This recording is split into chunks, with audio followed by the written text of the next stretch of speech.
Okay. So you all know those only go on the website. So everybody, Happy New Year. It's really nice to see you all. Michelle, thanks for joining us. Just as a quick reminder, legal stuff. This call is for informational purposes only. It is not a substitute for professional medical advice, diagnosis, or a treatment. You have to talk to your actual healthcare person in person to get that. So anyway, having said that being said, as they say, Tamara Sachs here. I think I know everybody on the phone. So, well, maybe not, a couple of new people, I don't know. So welcome to all of you. I got a couple of questions ahead of time, and we'll get to them for sure. But does anyone have a burning question before I start with the ones I got already? Dave, yours is one of them. Okay, then let's start. Okay, Kathy, go ahead. I'm going to write it down. Putting in order. I'm just wondering, I finally got COVID while I was in Paris, Dr. Sachs. Sorry to hear that, but glad you were at least in Paris. At least I got the French version. And you got to go to Paris, so you know, and you're obviously all right. So anyway, I am kind of all right. It's been almost 3 weeks, but one thing that I noticed, and I don't know if I just happened to notice it, but I'm wondering if anyone else has had this, is blurry vision from it, like not double vision, but sort of blurry. You know, because it affects, not infects, but affects the every single blood vessel, the lining of blood vessels, endothelial cells. That's what COVID likes to get cozy with and inflame and make havoc on. It can be anything. So I've heard eye things. I haven't heard specific things. I think tincture of time, if it's not better, you know, in a few more weeks, or if it gets worse, you know, and if you haven't had your eyes checked in a while anyway, might be just a good reminder to get your eyes checked if it's been a year. But otherwise, I would give it a little time post-COVID. I would give most things a little time post-COVID because, you know, doing everything right, eating clean and sleeping, and, you know, also to, you know, assuming you're doing everything you can lifestyle-wise to be as healthy as you can, then the next thing is tincture of time. Tincture of time is a really important medicine. I've used it my whole career. It's really powerful stuff. Can't be patented, can't be beat. All right, let me move on to the couple of questions I got and give you guys some time to think about anything else we're going to talk about, because I have a Get Healthy January, a couple of things to tell you guys, I think, about. So we'll see how much time we have. So I got a great question, essentially, which was, why do men's prostates enlarge as they get older? I'm paraphrasing, but that's really a good question. I think I would be a very much more important person if I knew the answer to that. But I would imagine being a molecular biologist and a doctor and knowing what I know about how pathology happens, at the root of it, there's going to be inflammation and free radical damage. And I can say that with authority because at the root of everything that's ever been studied, there is inflammation and free radical damage, whether it's cataracts, cancer, heart disease, dementia. You can name a disease. At the molecular level, there's inflammation and free radical damage, oxidative damage done. Why that happens is different, but when you get to the very, what happens, then what happens, then what happens, then what went wrong, then what went wrong, you know, that's where you end up. So if that is true, then one could find, like, for example, in the blue zone countries where people routinely, more or less routinely, live to a riper old age with great health and vitality, like Sardinia, like a little spot in California and a couple other places in Japan and so on. If I'm right, then you would see BPH, benign prostatic hypertrophy, called BPH, much reduced in those blue zone places. I don't know that that's true or not, but that would be kind of proof of the pudding that if you live and eat a very anti-inflammatory, you know, vegetable, produce, colorfully rich diet, and get good sleep and good exercise, and you're in a community that cares and you feel like you belong and you have a bigger purpose than yourself, all of that goes into longevity. And so if I'm right, then BPH should be much less prevalent in that population as well. So maybe someone can find out and get back to me. Otherwise, I'll put on my list of things to eternally do that will never happen.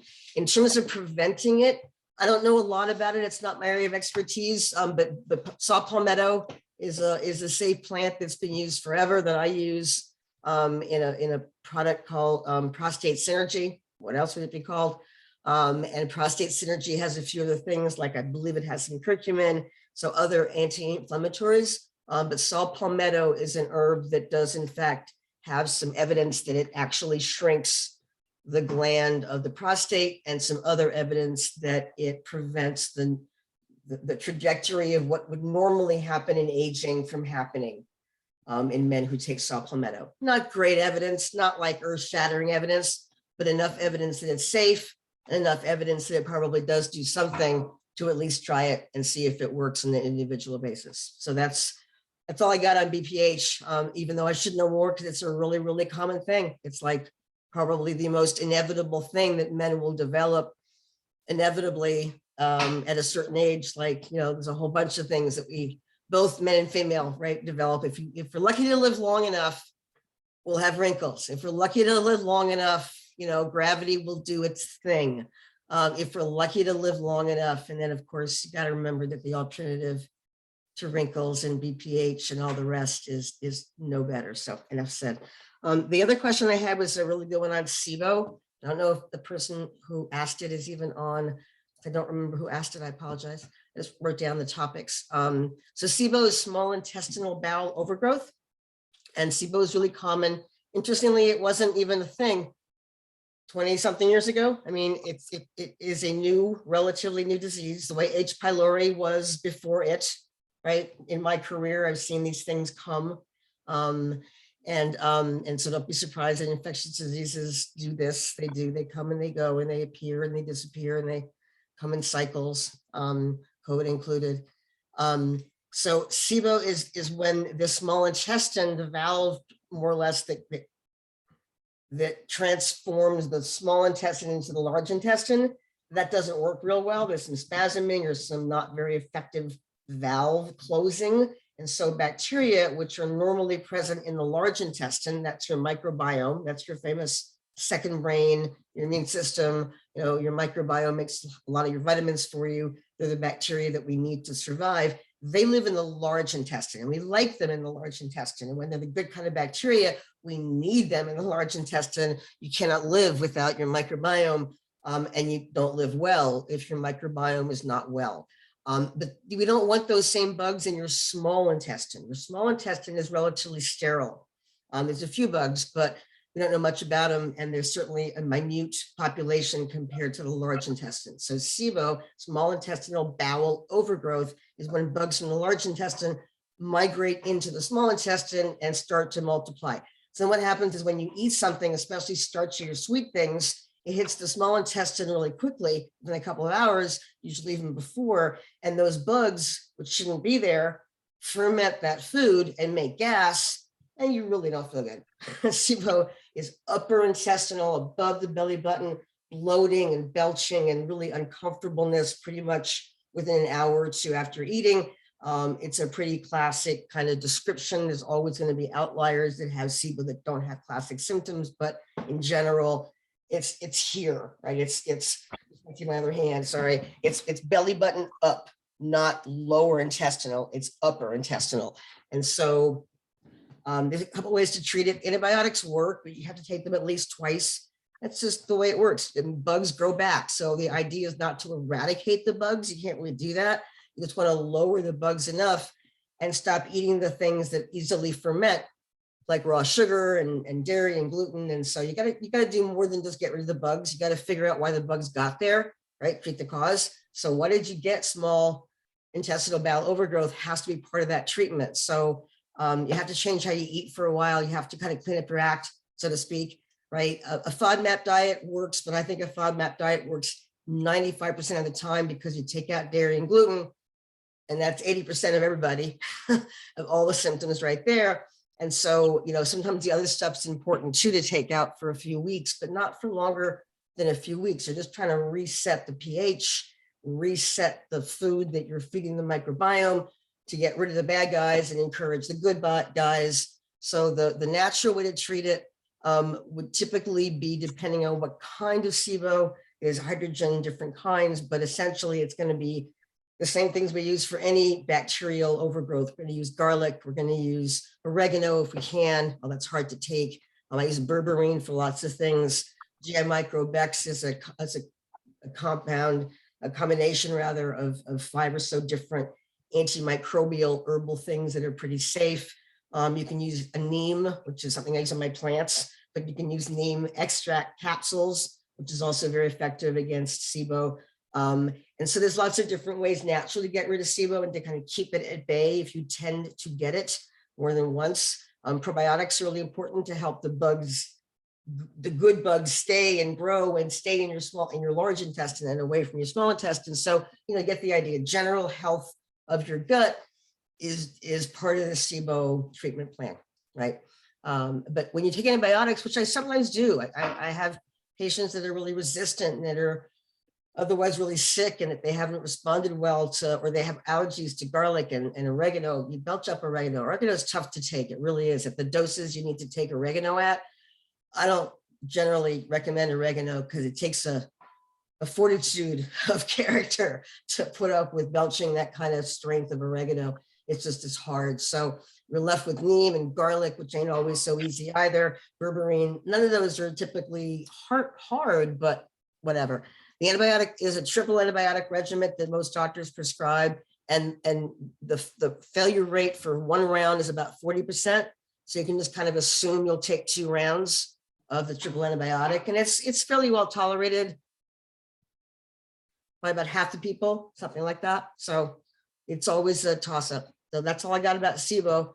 You got to wonder why you got it, though. You got to think about why that valve and why those bad bugs were there in the beginning. And sometimes it's just went through a bad spell. We all go through bad spells where we're stressed, we don't sleep, we don't eat right, we comfort food, eat whatever. I mean, sometimes it makes sense. Sometimes you just know why you got something, right? It's your body's way of saying, okay, let's get rid of the gluten and the dairy and eat more vegetables and drink more water and get more sleep, and let's get our act together if we want to feel good. And sometimes that's a good thing. So any questions on any gut things while we're on the topic? I think Andy, you were first, but was it? Yeah, I was, but it wasn't related to the gut. It's unrelated. Well, tell me what it is. I'll write it down and we'll go around Yeah, the gut stuff with Michelle and Amy first. What are your thoughts on root canals? I have always heard that they're kind of not a good idea if somebody has a history of autoimmune, because they can be a source of infection and all that. I'm just curious what your thoughts are. Okay, I'll come back to it. Michelle, you were first, then Amy. Hi, I just actually got rid of SIBO. I did take antibiotics, and then I went to see a GI guy to have my endoscopy and the my routine. And I said, so I just got rid of SIBO, and what probiotics should I prebiotics should I reintroduce after? Well, I think I was on this this antibiotic, the really strong ones, Cefaxin, for almost a month and a half to get rid of it. And which I know is like the worst thing you could possibly do. But it's not. He sort of laughed me out of his office, like, no, you don't need to take probiotics. Don't go putting stuff into your body. And so I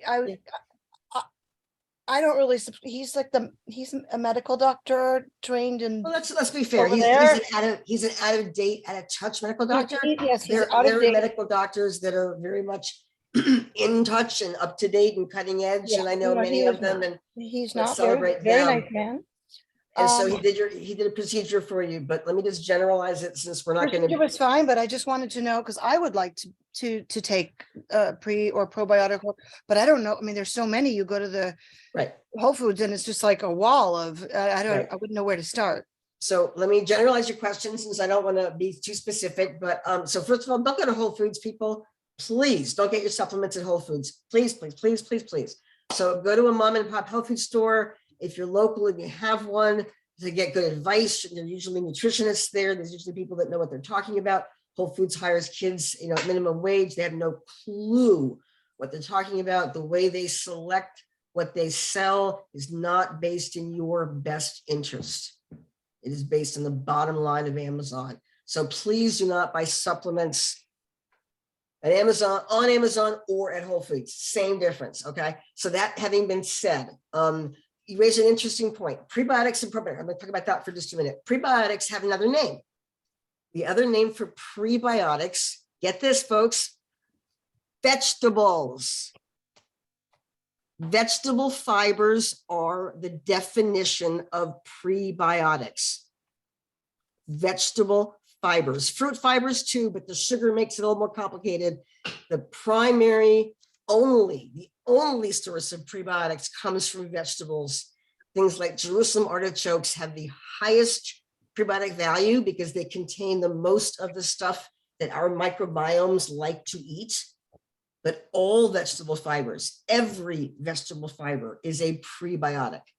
So you do not need to take prebiotics, you need to eat vegetables in both raw and cooked form in a variety of colors every single freaking day. You've all heard me say this over and over because that's what the data says.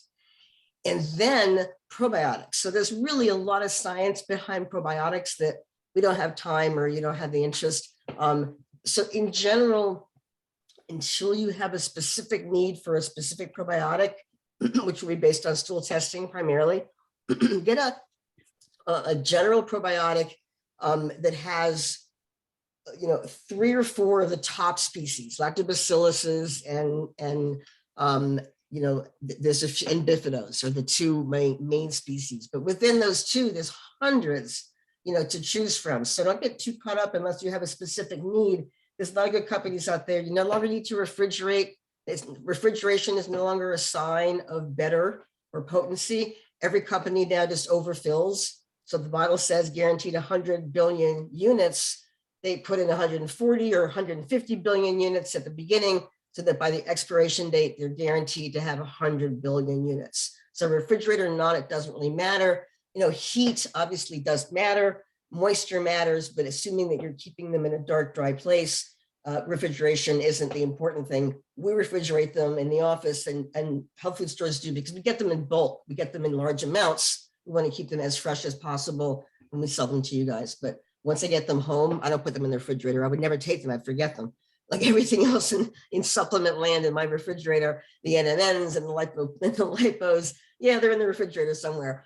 So I don't expect too much more from everybody else. So, all right. So that's that. Any follow up on that, Michelle? Probiotics, just get a good combos. Okay. Let me get to Amy before I get to you, Cindy. Yeah, it's actually related to that question. My parotid glands just got infected. I'm on antibiotics now. And when do I restart probiotics? Right. So especially for you, leave that aside. When you're on antibiotics, the probiotic to take is very specific. And it's a really important one, especially if you're prone to getting yeast infections or prone to having antibiotic-induced problems. It's called S. boulardii, Saccharomyces boulardii. Initial S will suffice. Okay. Boulardii, Boulardii. It's a very interesting probiotic. It's actually a yeast that eats yeast. It's a cannibalistic yeast.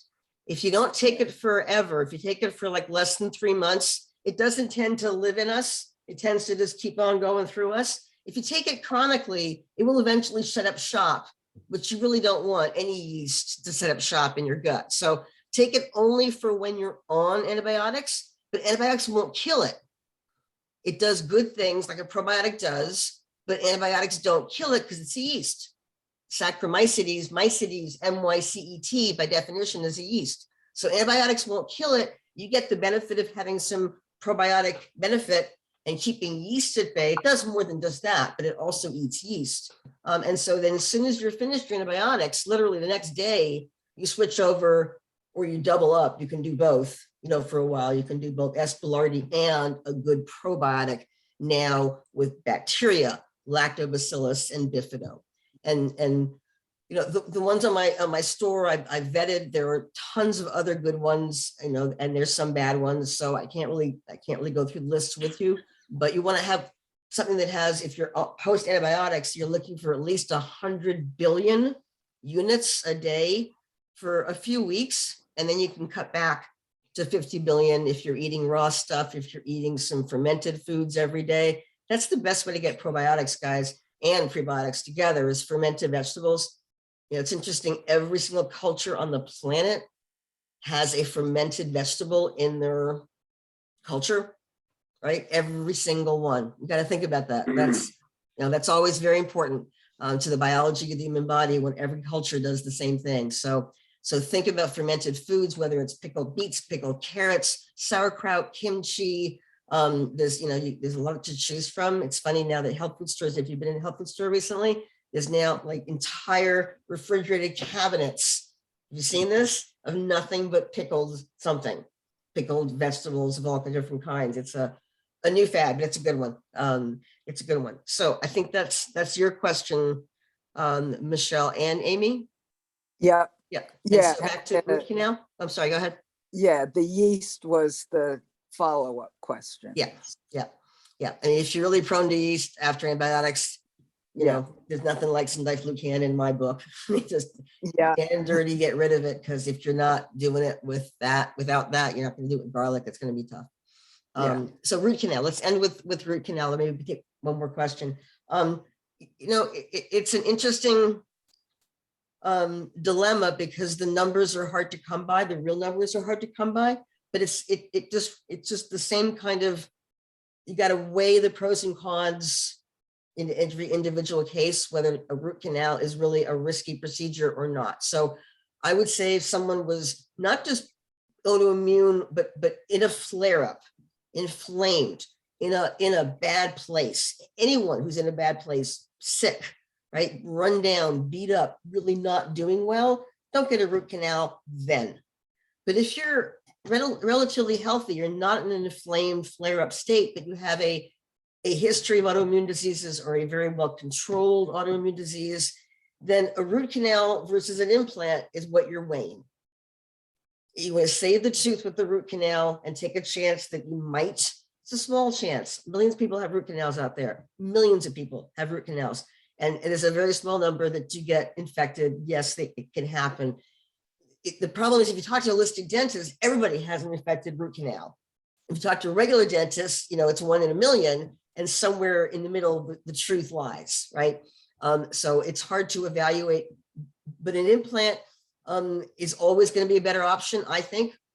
It's a question of cost, money, same thing, and bone. If you have enough bone to safely put in an implant and you have enough money to pay for one, that's always going to be a cleaner, better long-term solution, safer than a root canal, where you might or may not end up with an implant anyway. The root canal goes bad, you're going to end up with an implant anyway, but you might have less bone to have a good implant with. Although they can do it pretty well now with very little bone, I've learned. It doesn't take as much bone as it used to put in a good implant nowadays. So whatever. So that's my root canal answer. It's not really much of an answer. It depends is the answer, but it's not an outright no in my world. Okay, Cynthia. Excellent. Thank you. Cindy. Hey, Matthew. Go ahead, Cindy. Yeah, to you, Matthew. Betaine hydrochloride. Do you recommend that for acidity if you before a meal, and how many would you take? So I may have missed the very beginning of that. So could you just betaine HCl? Do you recommend taking that before a meal so that you don't get acidity or acid reflux? No, I recommend it for people who don't digest their protein well. It's really a key missing link for protein digestion. So if I have reason to believe that that's the case, you eat a lot of protein, you eat a fair amount of protein, but you still have no muscle mass, or you still have low levels on your blood results or things like that, then absolutely. But I would also be looking at more like digestive enzymes as well. For people who just generally want to lower acidity and digest better, I've really become an apple cider vinegar fan the last few years. I've seen more and more people get off their Pepcid, their Prilosec, all their crap, all their acid blocking meds. I've seen it over and over and over now. It's helped me. It's helped my family members. It's helped a lot of patients. So it's safe. It's safer than betaine HCl. Betaine HCl can burn. It can be too much for people. Whereas apple cider vinegar really never is. Start with a teaspoon in water first thing in the morning, empty stomach every single morning. Then you can add before meals as well. So you can just do a hit of apple cider vinegar, diluted, as you're making, lunch or dinner, and just have that as a aperitif, if you will, get the juices flowing. It really helps to heal too, which I don't think the HCl just replaces something that's missing. So if you need it and it's missing, taking HCl, which is hydrochloric acid, is good. But if you don't need it, it's too much. Whereas apple cider vinegar seems to, and I've got poor data on this, that I really, this is not the science version of me here, right? But it's been around forever, and I've seen it work over and over, and it's safe. I think it just balances pH, gets rid of bad bugs because it's a little bit acidic like that, but it raises your pH as everything acidic in the natural world tends to do. And I think it just kind of wakes up your digestive juices and gets them flowing on their own, because it's not like you need to take it forever. It's like people stop taking it after a few months, and like Prilosec's gone, Pepcid's gone, apple cider vinegar is like, I remember once in a while when I'm fine. And if it comes back, you start belching again, you start having, belching episodes. That's like the first sign to start taking apple cider vinegar. You're not digesting well if you're belching. That really, we all belch occasionally. You eat too fast, you eat something that wasn't right. But if you belch on a regular basis with no apparent reason, then you need apple cider vinegar every morning and maybe before every meal. So I would hold off on the betaine HCl unless you had a significant reason. And I would go with apple cider vinegar. Good. I have it in capsule form, so I open it up and put it in water. So I'll start doing that in the morning. And you mean apple cider vinegar? Yes. Yes, so don't do that. yes. Don't do that. Don't do that. Get yourself some Bragg's apple cider vinegar with the mother. Oh, the Bragg's. Okay. Unpasteurized, true apple cider vinegar. The mother is fermented, so you're gonna get some Yes. fermentation with it. Capsules will not have Okay. fermentation How are you? or anything Oh. alive, right? Apple cider vinegar is alive. It's a real food that's been bubbling. It's got bacteria. It's fermenting. It's becoming vinegar. And so it's a fermented food. So there's Okay. much more benefit to the real deal. Does it ever go bad, Dr. Sachs? I have some in the refrigerator. Should I mean, I don't know. Ever Does it is a big word, my friend. Does it ever go bad? Yeah. Okay. Okay, need I'm 6 gonna get a new months, bottle. If you need 6 months, I think you're fine. If it's over a year, I would start afresh. Start afresh. Okay, Okay. okay. All right. One other question about NAD. There's Mhm. this new supplement that they're raving about called True Niagen. Mhm. And it's NAD that goes into the cells and it's supposed to give you a lot of energy. What do you think about that? Yeah, True Niagen's been around for a while. It's got some data. It has a little study here and there. It's actually got some data. I would certainly, if you want to experiment with it, I would say fine. The caveat is always that when you push mitochondria, even if you're giving them the actual stuff, you're still pushing the pathway. You still want to make sure everything else is there, that you're healthy and you're sleeping. If you just push a Okay. pathway and you're burning the candle at both ends, it's gonna burn, so it can be good and it can be bad depending on how it's used. I say that because a lot of good supplements get taken over by like muscle builders and bodybuilders or teenage kids who are trying to rev up their brains and stuff. So it's like, you always gotta just be conscious of the context. But yeah, Okay. Niagen's been around for a while. It's interesting. It's part of the NMN, NMR, and NAD, we're taking all the mitochondrial support things. It's one of the 3 main mitochondrial support things, and then zeolithin, so that's 4. So anyway. Is moving on to- NADH is NADH the same thing or is it No. different? No, it's different. Different? It's a different Oh. molecule. It's a different supplement too. Gives you energy or No. not? I'm gonna move on because we're Okay, we're gonna Matthew's move been on. Patiently Thank you. waiting, and this is getting tuned into the weeds of supplementation that is not appropriate for everybody, right? So, Okay. yeah. Matthew. Close Dr. us out. Sack, hi, I want to just make a quick comment on root canals. God knows you want to go to an endodontist, not a dentist, for a root canal. A guy who does Good it point. every day of the week. Good point. Yep. Yes. Mentioning the fermented foods, you don't mention anything about possibility of people having issues with histamine. And it's something that I've been researching quite a bit lately. And I think with people who have issues with histamine, fermented foods are really going to be a big problem because they can't break it down. Agreed. Other than that, Agreed. I Get my mean, most apple people, cider most vinegar people who out. have histamine problems are pretty sick and they're either figuring it out or they know it, but Gee, I don't know about that. We'll talk tomorrow. all right, fair enough. Well, at least they'll know it when they eat histamine rich foods. So there you go. Yeah. Any other comment before we go to Sandy? I get the impression many people genetically have that problem with the DAO production, and so they don't handle histamine all that well. You could be right. And yet fermented foods are All over. exploding in popularity. So the numbers can't be that bad, just market wise proof. But anyway, we'll talk tomorrow. Okay. Sandy, why don't you close us out? Have you ever talked about the detox foot patches that go, supposed to go on your feet and detoxify the body? We haven't, because I haven't, so when I was at a spa several years ago, actually Hippocrates in Florida. I've been there a few times. I would not recommend it without talking to me first, because there's some good and there's some really bad there, but I learned a lot of things there. And they had baths where you put your feet with ionic water and stuff. And my bath water went black, and I took the samples to take home to have it analyzed, and it got lost. And I was like, damn, I never got it analyzed. So I have no real data, but they seem to do something, and they certainly can't hurt. It's just, you can't use that only. Like that's like one little piece, right? Sauna would be 100 times better. Sauna has data. Sauna is your whole body, lymphatic system, right? But if you're in a pinch and that's what you got, why not, right? As long as you're taking care of your liver and getting enough, vegetables and antioxidants and Bs and minerals, if that's one more thing you're adding to the complement of detox protocols and things that you're doing, why not? But I have no data on what's in that black stuff that comes out of your feet.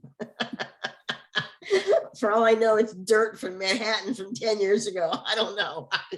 I'm just saying, I hope it was toxins, because a lot came out.